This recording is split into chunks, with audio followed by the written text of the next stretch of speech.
الحمد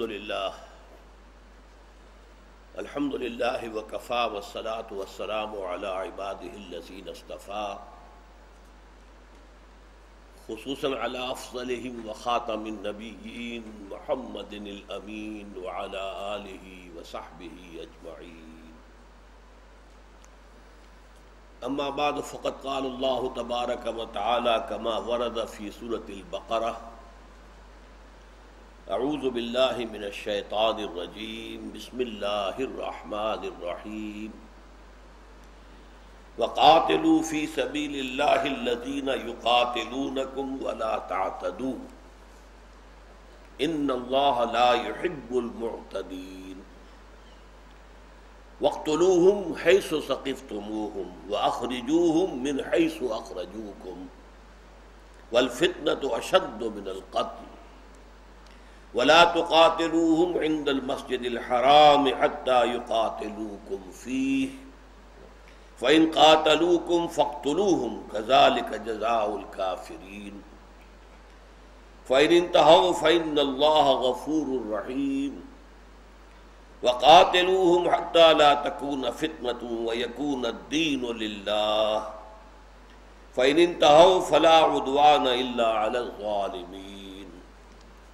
صدق اللہ العظیم. رب اشرح لی صدری ویسر لی امری واحلل عقدۃ من لسانی یفقہوا قولی. اللہم ربنا الہمنا رشدنا واعذنا من شرور انفسنا. اللہم ارنا الحق حقا وارزقنا اتباعہ وارنا الباطل باطلا وارزقنا اجتنابہ. آمین یا رب العالمین. اذن قتال سے حکم قتال تک.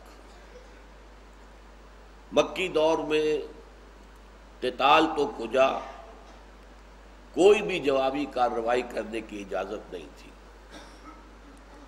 جو بھی پرسیکیوشن ہے، جو بھی تشدد ہے، جو بھی ایذا ہے، اے مسلمانوں برداشت کرو برداشت کرو برداشت کرو.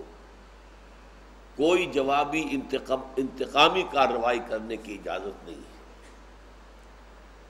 البتہ ہجرت کے بعد تدریجاً یہ صورتحال تبدیل ہوئی اور سب سے پہلے اذن قتال آیا. اذن قتال اور حکم قتال میں فرق ہے. ایک ہے اجازت، اس اجازت پر عمل کرنا موقوف ہوتا ہے اس عمل کرنے والے پر، چاہے تو اس اجازت سے فائدہ اٹھائے چاہے نہ اٹھائے، وہ صرف اجازت ہے. اس کے بارے میں آپ کو بتا چکا ہوں کہ بالاتفاق سورہ حج کی جو آیات ہیں وہ در حقیقت اذن قتال پر مشتمل ہے. اذن للذین یقاتلون یا یقاتلون بانہم ظلموا وان اللہ علی نصرہم لقدیر. یہ اذن قتال کی یہ آیت ہے قرآن مجید میں سورہ حج میں. اس کے بارے میں تفصیل سے گفتگو ہو چکی ہے. اس کی قرأتیں بھی دو ہیں، اذن للذین یقاتلون اور اذن للذین یقاتلون، اور یہ دونوں قرأتیں صحیح ہیں اپنی جگہ پر، اگرچہ ان سے پھر ان کے زمانہ نزول کے اعتبار سے اس میں خاصا فرق واقع ہو جاتا ہے. اس ضمن میں تمہیدی طور پر دو باتیں نوٹ کیجیے. ایک تو یہ کہ قرآن مجید میں یہ نہایت حسین ترتیب ہے. سورہ بقرہ کے 23ویں رکوع میں روزے کا، رمضان کا حکم آیا، اور روزہ صوم یہ میں آپ کو بتا چکا ہوں کہ عربوں میں معروف شے نہیں تھی. صلاۃ معروف تھی، چاہے اس کی شکلیں بگاڑ دی تھی. حج معروف تھا، بہت حد تک اس میں صحیح اعمال بھی ہوتے تھے، کچھ غلط بھی شامل ہو گئے تھے.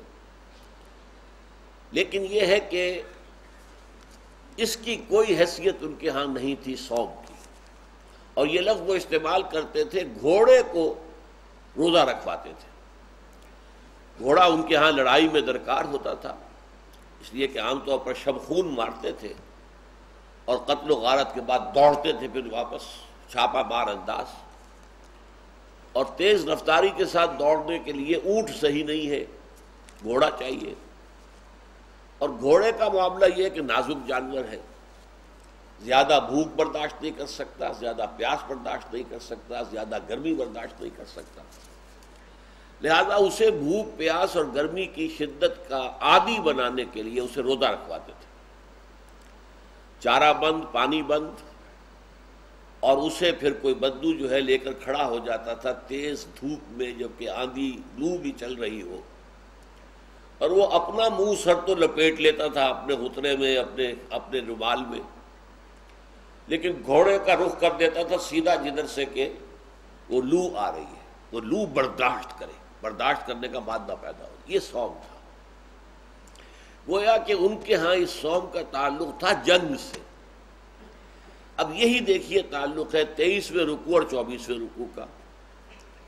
23ویں رکوع میں صوم کا سارا معاملہ آیا اور 24ویں میں قتال کا معاملہ آ گیا۔ تو یہ بڑا ایک لطیف اس میں ترتیب کے اعتبار سے نکتہ ہے کہ صوم کی فرضیت، اس کے بعد قتال کی فرضیت۔ ایک دوسری بات اور بھی اس کے اندر قابل غور ہے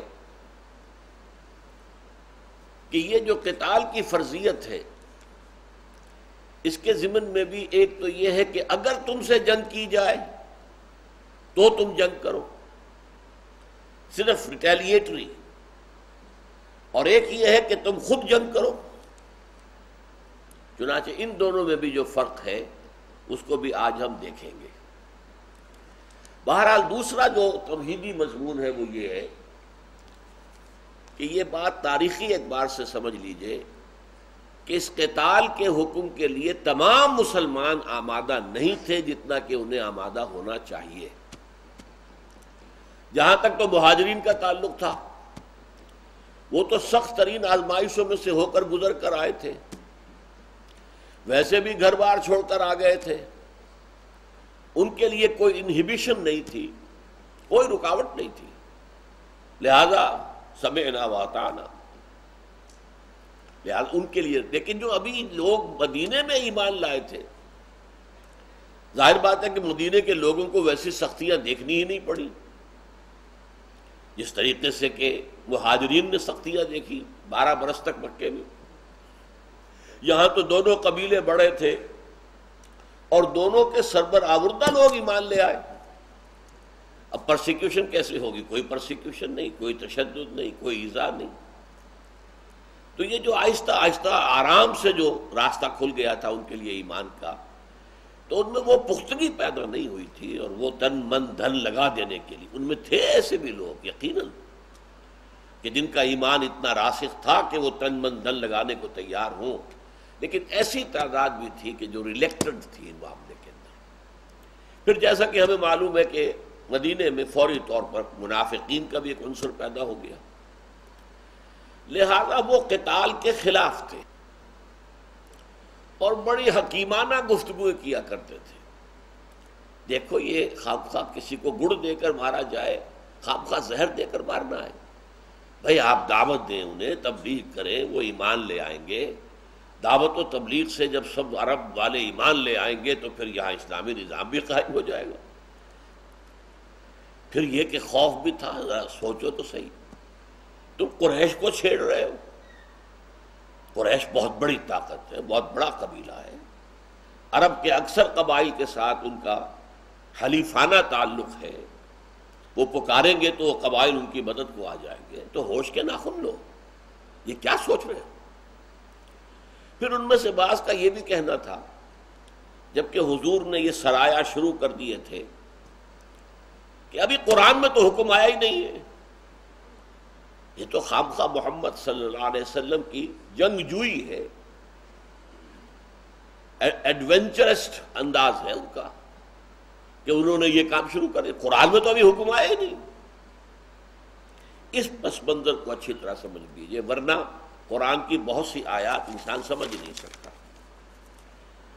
اس کے لیے قرآن مجید میں ایک تو پوری سورت نازل ہوئی جس کا نام سورہ محمد بھی ہے اور سورہ قتال بھی ہے۔ یہ نازل ہوئی ہے سورہ بقرہ ہی کے دوران، لیکن یہ کہ رکھی گئی ہے سورہ محمد 26ویں پارے میں جا کر۔ تو ترتیب مصحف کچھ اور ہے، یہ ہمیں معلوم ہے، اور ترتیب نزولی کچھ اور ہے۔ بس یہاں یہ نوٹ کر لیجئے کہ یہ سورہ بقرہ کے ساتھ ہی نازل ہوئی، غزوہ بدر سے قبل نازل ہوئی۔ اس کی آیت نمبر 20 ہے وَيَقُولُ الَّذِينَ آمَنُوا لَوْلَا نُزِّلَتْ سُورَةٌ، اور یہ ایمان والے یہ کہہ رہے ہیں، دعوے دار، ظاہر بات ہے کہ منافقین بھی ایمان کے دعوے دار تھے، اور اسی طرح جو ضعفاء تھے وہ تو بہرحال مومن تھے ہی، صرف یہ ہے کہ ان کا ایمان گہرا اور پختہ اور راسخ نہیں تھا، تھے تو ایمان والے۔ تو وہ یہ جو اب شروع ہو گیا تھا ایک ایڈونچر، گویا کہ اب آپ چھیڑ رہے ہیں قریش کو۔ آپ نے قریش کی تفصیل سے میں بیان کر چکا ہوں کہ لائف لائن، ان کا کیروان روٹس جو تھے ان کو تھریٹن کر دیا۔ تو کیا کر رہے ہو؟ ابھی تک اس کی آیت تو کوئی اتری نہیں ہے۔ وَيَقُولُ الَّذِينَ آمَنُوا لَوْلَا نُزِّلَتْ سُورَةٌ، وہ کہتے ہیں سورت کیوں نازل نہیں ہوئی؟ ابھی قرآن میں تو کوئی آیت نہیں اتری، قرآن میں کوئی سورت نازل نہیں ہوئی کہ جو قتال کو فرض کرتی ہو یا قتال کی اجازت دیتی ہو۔ یہ پہلے ہی سے خود بخود گویا کہ یہ محمد صلی اللہ علیہ وسلم کا اپنا فیصلہ ہے، یہ اللہ کی طرف سے حکم نہیں آیا۔ اس کا جواب دیا گیا ہے وَيَقُولُ الَّذِينَ آمَنُوا لَوْلَا نُزِّلَتْ سُورَةٌ فَإِذَا أُنزِلَتْ سُورَةٌ مُحْكَمَةٌ، پھر جب ایک سورت مضبوط مربوط نازل کر دی گئی، مراد یہی سورت ہے سورہ محمد، ذُكِرَ فِيهَا الْقِتَالُ، اور اس میں جنگ کا ذکر کر دیا گیا۔ رَأَيْتَ الَّذِينَ فِي قُلُوبِهِم مَرَضٌ، تو تم دیکھتے ہو ان لوگوں کو جن کے دلوں میں روگ ہے۔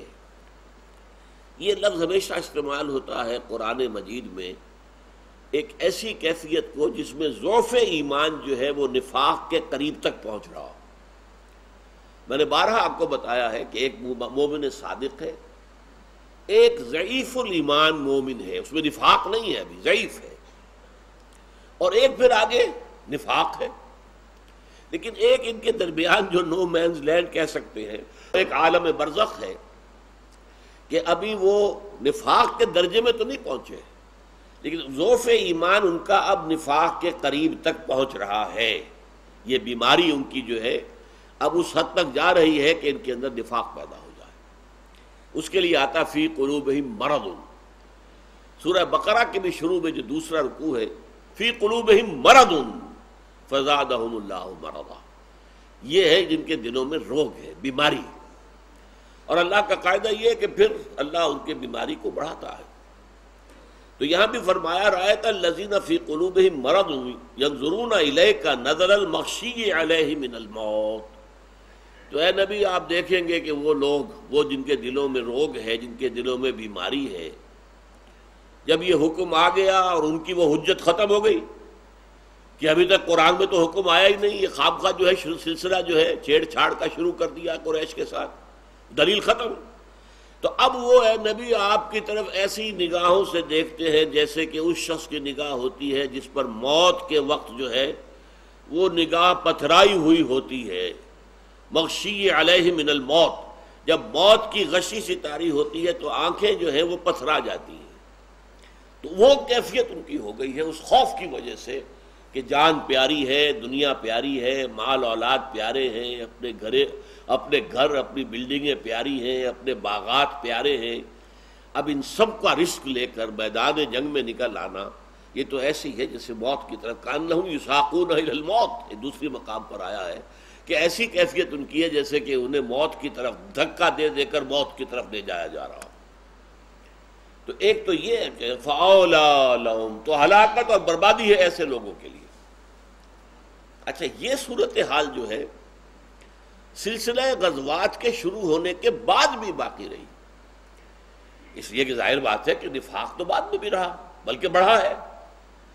چنانچہ سورہ نساء جو ہے، جو کہ کافی بعد میں نازل ہوئی ہے، سن 5 یا 6 میں، اس میں بھی فرمایا گیا ہے، آیت نمبر 77 ہے، أَلَمْ تَرَ إِلَى الَّذِينَ قِيلَ لَهُمْ كُفُّوا أَيْدِيَكُمْ، آپ نے دیکھا نہیں ان لوگوں کو جنہیں پہلے مکے میں حکم دیا گیا تھا کہ اپنے ہاتھ روکے رکھو، بندے رکھو، نو ریٹیلیشن، کوئی انتقامی کارروائی مت کرو، وَأَقِيمُوا الصَّلَاةَ وَآتُوا الزَّكَاةَ، نماز پڑھتے رہو، باقاعدگی کے ساتھ زکوٰۃ دیتے رہو، لیکن فلما کتب علیہم القتال، جب ان پر قتال فرض کر دیا گیا، اب کتبہ کا لفظ آتا ہے فرضیت کے لیے، کتب علیکم الصیام لکھ دیا گیا تم پر روزہ رکھنا، فرض کر دیا گیا، تو کتبہ اصل میں اس لیے آتا ہے۔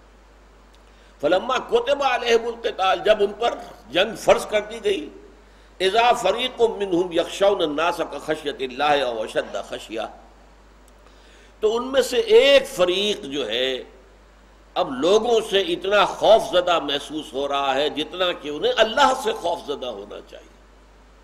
اللہ کی خشیت، اللہ کا خوف، اللہ کی پکڑ کا ڈر، یہ جتنا ہونا چاہیے اتنا انہیں ڈر اب ہو رہا ہے لوگوں سے، او اشد خشیہ، بلکہ اس سے بھی زیادہ، اللہ کے لیے جتنا خوف ہونا چاہیے اس سے بھی زیادہ خوف اب وہ اپنے دشمنوں سے کر رہے ہیں۔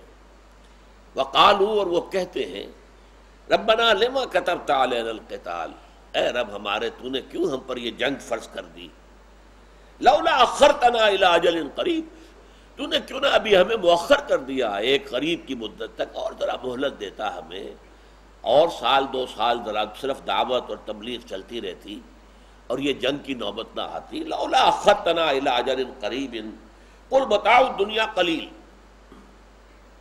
اے نبی ان سے کہہ دیجئے دیکھو دنیا کا ساز و سامان قلیل ہے، حقیر ہے، کوئی حیثیت نہیں، تم چند سال اور جی لو گے پھر مرنا ہے، 10 12 15 سال جی لو گے پھر مرنا ہے، کیا ہے یہ حقیقت زندگی کی؟ وہ تو جس قدر جلد بندہ مومن کا معاملہ تو یہ ہوتا ہے کہ وہ اپنے رب کے حضور میں حاضر ہونے کے لیے بےتاب ہوتا ہے۔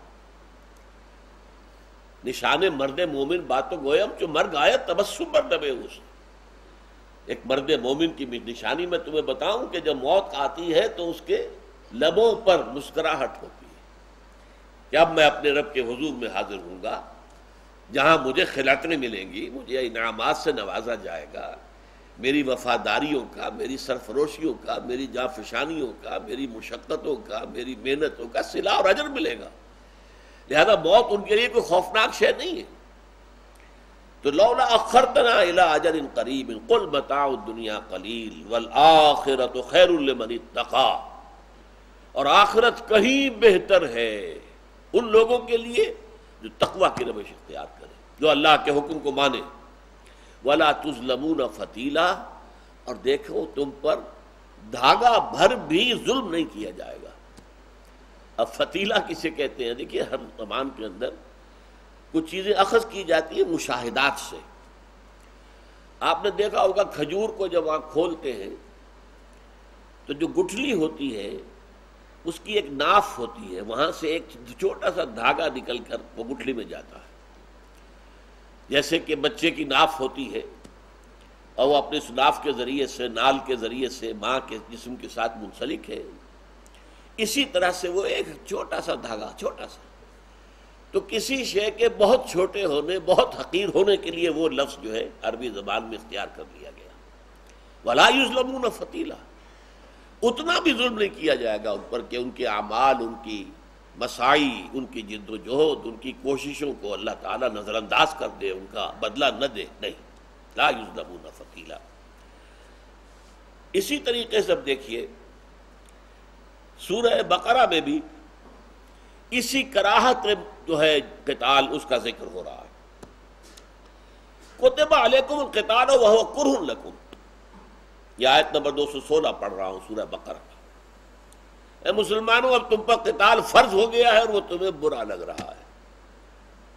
بہرحال جنگ خوش آئند شے نہیں ہے، جان ہتھیلی پر رکھ کے نکلنا ہوتا ہے نا، وہ تو آ گئے تو بونس ہے، سمجھیے آ گئے واپس تو ایک نئی زندگی مل گئی، ورنہ جنگ کے لیے آدمی جاتا ہے تو گویا کہ موت کی تیاری کر کے جاتا ہے۔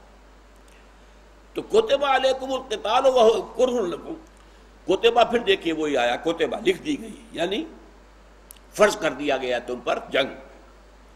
وہو کرہ لکم، کرہ کراہت سے بنا ہے، تمہیں وہ بہت ناپسند ہے۔ اب دیکھیے وہ بات آ رہی ہے جو ایمان کا بہت ہی اہم لازمی نتیجہ ہے۔ وَعَسَىٰ أَن تَكْرَهُوا شَيْئًا وَهُوَ خَيْرٌ لَكُمْ، دیکھ لو ہو سکتا ہے تم کسی چیز کو ناپسند کرو حالانکہ اسی میں تمہارے لیے خیر ہو۔ وَعَسَىٰ أَن تُحِبُّوا شَيْئًا وَهُوَ شَرٌّ لَكُمْ، اور ہو سکتا ہے کہ تم کسی چیز کو پسند کرو حالانکہ اس میں تمہارے لیے شر ہو۔ وَاللَّهُ يَعْلَمُ وَأَنْتُمْ لَا تَعْلَمُونَ، اللہ جانتا تم نہیں جانتے۔ آپ کو محسوس ہو رہا ہے میرا حادثہ کس قدر شدید میرے ساتھ ہو گیا، یہ پتہ نہیں کہ شاید اس سے بڑے حادثے سے اللہ نے آپ کو اس چھوٹے حادثے کے ذریعے سے بچا لیا ہے۔ یہ جو سورہ کہف میں آتا ہے حضرت موسیٰ اور خضر کا واقعہ، وہ جن کی کشتی اس نے کچھ توڑ دی تھی حضرت خضر نے، وہ تو روتے ہوں گے، ہمارے تو یہی ذریعہ معاش تھا، اس کے اندر یہ نقص واقع ہو گیا۔ اور نتیجہ کیا تھا کہ بادشاہ تمام کشتیاں ضبط کر رہا تھا، تو یہ نقص ہونے کی وجہ سے کشتی بچ گئی۔ بھائی وہ ذرا سا تختہ توڑا تھا، اس کی تو تم مرمت کر لو گے، یہ سموچی کشتی چلی جاتی تو کیا کرتے؟ تو در حقیقت اس کشتی میں یہ شگاف ہو جانا ان کے لیے نعمت تھی کہ اس کی وجہ سے ان کی کشتی جو ہے وہ بچ گئی، کہ یہ تو نکمی ہے، اسے چھوڑ دو، کشتی بچ گئی۔ تو آسان تحبوا شیئا وہو شر لکم، ہو سکتا ہے تم کسی چیز کو پسند کرو اور وہ تمہارے لیے شر ہو۔ وہ بچہ جو تھا جس کو قتل کر دیا، والدین تو روتے ہوں گے، چیختے ہوں گے، ہمارا بچہ جو ہے اللہ نے چھین لیا۔ لیکن حضرت خضر کیا بتا رہے، یہ بچہ جوان ہو کر سرکش بنتا، اپنے والدین کو ستاتا، سوہان روح بن جاتا، تو اللہ نے یہ چاہا کہ اس کو تو اٹھا لے اور ان کے لیے اچھی اولاد عطا کرے۔ تو بظاہر شر ہے اس میں خیر ہے، بظاہر خیر ہے اس میں شر ہے۔ واللہ یعلم وانتم لا تعلمون، اللہ جانتا ہے تم نہیں جانتے۔ یسألونک عن الشہر الحرام قتال فیہ، اور اے نبی یہ آپ سے پوچھتے ہیں کہ اشہر حرم کے اندر حرام مہینوں میں جنگ کرنا کیسا ہے۔ قل قتال فیہ کبیر وصد عن سبیل اللہ وکفر بہ والمسجد الحرام واخراج اہلہ منہ اکبر عند اللہ۔ یہ مسئلہ اصل پیش آیا تھا جو میں نے آپ کو بتایا تھا کہ جو سریہ نخلہ ہوا تھا، حضور نے 12 آدمیوں کا ایک دستہ عبداللہ ابن جحش رضی اللہ تعالیٰ عنہ کی سرکردگی میں بھیج دیا، اور ایک مہر شدہ خط دے دیا گیا کہ 2 دن کی مسافت پر یہاں سے جا کر پھر کھولنا، پھر دیکھنا اس میں کیا لکھا ہے۔ وہ 2 دن کی مسافت طے کر کے مکے کی طرف کھولا تو اس میں لکھا تھا تم نخلہ جاؤ سیدھے، وہاں قیام کرو اور قریش کی نقل و حرکت سے ہمیں مطلع کرو۔ حضرت عبداللہ ابن جاش نے کہا کہ بھائی اس قدر مشکل کام ہے یہ، مکے سے بھی آگے جانا، ظاہر بات ہے کہ مدینے سے مکہ جو ہے وہی کوئی 250 میل ہے، اور آگے جائیں اور ہم دور ہو جائیں گے مدینے سے، تو بھائی میں تو جاؤں گا، جو حکم ہے، اب جو شخص اس میں نہ جانا چاہے وہ واپس چلا جائے۔ وہ سب کے سب تیار ہو گئے، نہیں جائیں گے، اللہ کے رسول کا حکم ہے، جائیں گے۔ 6 اونٹ دیے گئے تھے، ایک 2 آدمیوں کے حصے میں ایک اونٹ۔ وہ ایک اونٹ گم ہو گیا تو 2 حضرات پیچھے رہ گئے، باقی 10 پہنچ گئے۔ اب وہاں اتفاقاً یہ ہوا کہ قافلہ آ گیا۔ اس قافلے کے بارے میں پہلے یہ سوچتے رہے کہ ہم اس پر حملہ کریں یا نہ کریں۔ کل 4 آدمی تھے، اس میں کوئی زیادہ آدمی بھی نہیں تھے، اور کچھ اونٹ تھے جن پہ کشمش لدی ہوئی تھی، چمڑے لدے ہوئے تھے، اور خاصی قیمتی چیزیں لدی ہوئی تھی۔ تو ان میں جو 4 آدمی ان کے ساتھ تھے وہ در حقیقت عبداللہ ابن مغیرہ ایک بڑا سردار تھا قریش کا، اس کے 2 تو بیٹے تھے، عثمان اور نوفل، اور 2 ان کے آزاد شدہ غلام تھے، جن کے اندر ایک جو ہے وہ عمرو بن الحضرمی تھا، دوسرا حکیم بن کیسان۔ یہ 4 آدمی۔ مسلمانوں نے سوچا ہم کیا کریں، حملہ کریں نہ کریں، اور رجب کا وہ آخری دن تھا، اور رجب جو ہے وہ مہینہ ہے حرام، اس میں جنگ ہو نہیں سکتی۔ تو آپس میں مشورہ کیا، انہوں نے سوچا اگر ہم نے اس ایک دن کو چھوڑ دیا تو اگلے دن تو یہاں سے نکل جائیں گے ہماری گرفت سے، کرو حملہ اللہ کا نام لے کے۔ ایک تیر مارا ایک ساتھی نے، تو ان میں سے ایک جو ہے وہ قتل ہو گیا۔ نوفل وہاں سے بھاگ نکلا، غلاموں میں سے ایک قتل ہوا اور ایک چلا گیا، 2 کو یہ پکڑ کر لے آئے۔ حضور کے سامنے وہ سارا مال غنیمت بھی پیش کیا اور یہ غلام بھی۔ حضور نے فرمایا دیکھو میں نے تمہیں جنگ کی اجازت نہیں دی تھی، لہذا آپ نے نہ تو مال غنیمت جو ہے وہ قبول کیا، اور وہ جو تھے 2 غلام ان کو آپ نے آزاد کر دیا جو قیدی بن کر آئے تھے، اور جو مارا گیا تھا اس کا خون بہا ادا کر دیا۔ لیکن شکل کیا بنی تھی؟ اسی سے اصل میں غزوہ بدر کا جو آغاز ہوا کہ وہ جو ایک بچ کر بھاگ گیا تھا اس نے جا کر شور مچا دیا کہ دیکھو اب تو یہ حال ہو گیا ہے کہ محمد کے آدمیوں نے ہم پر حملہ کیا، ہمارا ایک آدمی مار دیا، 2 کو وہ قیدی بنا کر لے گئے، سارا سامان ہمارا لے گئے۔ اب اس پر جو ہے طوفان کھڑا کر دیا، یہ محمد دیکھو اس کو صلی اللہ علیہ وسلم یہ محترم مہینوں کا بھی احترام نہیں رکھ رہا، رجب میں حملہ کر دیا۔ اور یہ ظاہر بات ہے کہ پروپیگنڈے کے اعتبار سے بہت بڑی بات تھی، بہت بڑی بات تھی، بہت بڑی بات تھی۔ اس کا جواب دیا جا رہا ہے، یسألونک عن الشہر الحرام قتال فیہ، اے نبی آپ سے پوچھ رہے ہیں کہ حرام مہینوں میں جنگ کرنا کیسا ہے؟ قل قتال فیہ کبیر، کہہ دیجئے کہ ہاں اس میں جنگ کرنا یقیناً ایک بڑی حرکت ہے، بری حرکت ہے، غلط کام ہے، لیکن وصد عن سبیل اللہ، اللہ کے راستے سے روکنا، وکفر بہ، اس کا کفر کرنا، والمسجد الحرام، اور مسجد حرام سے لوگوں کو روکنا، واخراج اہلہ منہ، اور وہاں کے لوگوں کو وہاں سے نکال دینا، یہ جو قریش کے جرائم تھے، اکبر عند اللہ، یہ جرائم کہیں زیادہ بڑے ہیں اس جرم سے کہ صرف یہ رجب کے آخری دن میں جو ہے یہ مسلمانوں نے جنگ کر لی ہے۔ یہ بھی غلط، اس میں کوئی شک نہیں، غلط ہے۔ اسی لیے خون بہا بھی دے دیا گیا، غلام جو قیدی تھے وہ بھی چھوڑ دیے گئے، لیکن یہ کہ یہ جرائم جو انہوں نے کیے ہیں یہ کوئی چھوٹے جرائم ہیں۔ یسألونک عن الشہر الحرام قتال فیہ قل قتال فیہ کبیر وصد عن سبیل اللہ وکفر بہ والمسجد الحرام واخراج اہلہ منہ اکبر عند اللہ، یہ اللہ کے نزدیک ان سے کہیں زیادہ بڑے جرم ہیں۔ والفتنۃ اشد من القتل، اور جان لو کہ یہ فتنہ جو ہے اللہ کے راستے سے روکنا، اللہ کے راستے میں آنے والوں کو ستانا، یہ قتل سے کہیں بڑا جرم ہے۔ ولا یزالون یقاتلونکم حتی یردوکم عن دینکم ان استطاعوا، اور اے مسلمانوں اس پروپیگنڈے سے متاثر نہ ہو، یہ لوگ تو ڈٹے رہیں گے، تلے رہیں گے کہ وہ تمہیں اپنے دین سے واپس پھیر کر لے جائیں اگر ان کے اندر جان ہو۔ وَمَن يَرْتَدِدْ مِنْكُمْ عَنْ دِينِهِ، لیکن تم میں سے جو کوئی بھی اپنے دین سے واپس چلا گیا، فَيَمُتْ، اور پھر مر گیا، وَهُوَ كَافِرٌ، حالت کفر میں، فَأُولَٰئِكَ أَصْحَابُ النَّارِ هُمْ فِيهَا خَالِدُونَ، تو وہ تو پھر جہنم والے ہیں، اس میں ہمیشہ ہمیشہ رہیں گے۔ تو یہ میں نے آپ کے سامنے رکھا ہے قتال کے ضمن میں جو ریلیکٹنس تھی، جس طرح سے کہ بعض عناصر جو ہیں یہ سمجھ رہے تھے کہ ابھی یہ سلسلہ شروع نہیں ہونا چاہیے، وہ نقشہ سامنے آ گیا۔ اب ہم جو آیات میں نے پڑھی تھی پچھلی مرتبہ بھی اور آج بھی، اگلی نشست میں ان پر گفتگو ہوگی۔ بارک اللہ لی ولکم فی القرآن العظیم ونفعنی وإیاکم بالآیات والذکر الحکیم۔